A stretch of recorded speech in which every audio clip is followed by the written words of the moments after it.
Welcome to Swim Easy Speed. Today we're going to look at this athlete posted up on the swimming forum on Reddit asking for help.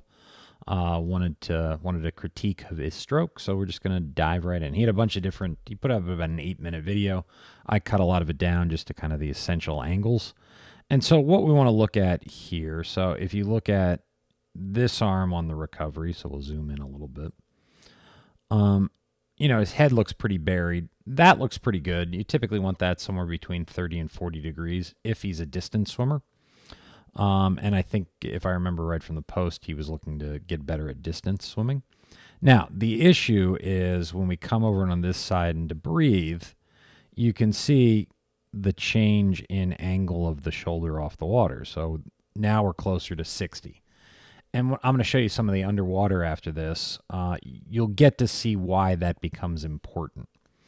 So if we're looking here, so here he is coming in. And, as we turn here, so there's that turn, that puts midline out there. Now, you can see where that hand goes a little bit wider, even as he's rotating through. So remember, we were trying to get this angle right here to be somewhere between 100 to 110 degrees. And we want it to be, you want to be fairly flat when you're really at that propulsive portion of the stroke. So you want the hand to be somewhere in between those two blue lines. So basically all the leverage is right in there. Out here, where his hand is right now, is putting all of the pressure right there on the top portion of your stroke. And you can see it would basically be right along there is where all the pressure for the stroke would be, pulling your body through the water. So that's how we usually develop what you'll start to see some bicep tendonitis, which is, pretty typical when that occurs. So the other thing that we're going to look at then on this side, you can see kind of, here's a foot over here. That's just drag. You can see it looks like the hip is going a little bit that way. And then we pull through here. Again, he's fairly wide. And that's like 143. So it's fairly, he's open. He's not getting the most amount of leverage that he could get if it was more kind of like that. And then the other thing that we can see is just how low his head is in the water. So if we go here, just put it, typically we'd like to see the water line right about there. And you can see it's basically on the top portion of his head. So, if he can get more up on the water, and I'm going to show you right here what we're talking about. So you can see right here when he's stroking, so all of this right in between here, so that distance between the top of his butt and the water line, for him, that's probably about 3 to 4 seconds 100. So if all of this would come up, because then it wouldn't be drag anymore, he'd be 3 to 4 seconds 100 at the same effort level. It looks like, if we're looking at where he's looking, it looks like he's looking a little bit too far forward. You'd want not looking straight down. You don't want to look forward. It's probably more somewhere around about like that. So you can see he's more off in front, which is going to put pressure on the hips and feet to drop. Now, when we look through here, you can see that hand extends out, and we've got, pretty good line here.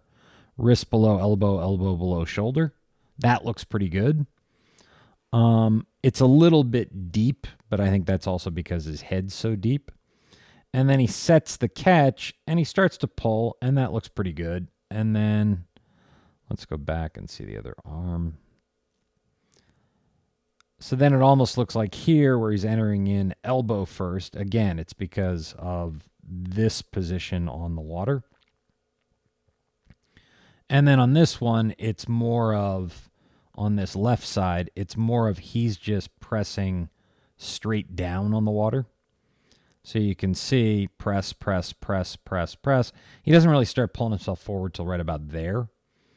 So from there to there, it's all just a press down on the water. And if we think of ourselves as like a teeter-totter in the water, if we're putting a lot of pressure downwards, So if we're putting a lot of pressure here going down, that's going to tend to raise up our head and shoulders a little bit. Now he's burying his head, but it's also then going to put pressure on our feet and hips to drop. So we're going to get more in that kind of angle on the water. And then that just kind of perpetuates the whole thing. So, you know, a head position for him is going to impact a lot of this. And then if we can see anything from here, yeah, it looks like you can see that on that left-hand entry, you can see how it looks like, yeah, that elbow's entering in first. And then he's turning a lot to get to the sides of the breath. He's, taking both goggles out of the water, using a lot of his body to get that turn. And then you can see how, the kick really doesn't look that stable. It's kind of erratic. So a couple things that I'd recommend would be the dog paddle long dog drill, where you just practice on making that pull really great, see how it feels, a lot of pressure on your hands, throwing that water to the wall behind you, and then kick with the brick. That's going to help with your body position. It's going to help really engage the core. It's going to help with that straight line down the middle of your body. And you just do that over and over again. So as always, thank you for tuning in. Please like, share, comment, subscribe, and I hope to see you in the pool soon.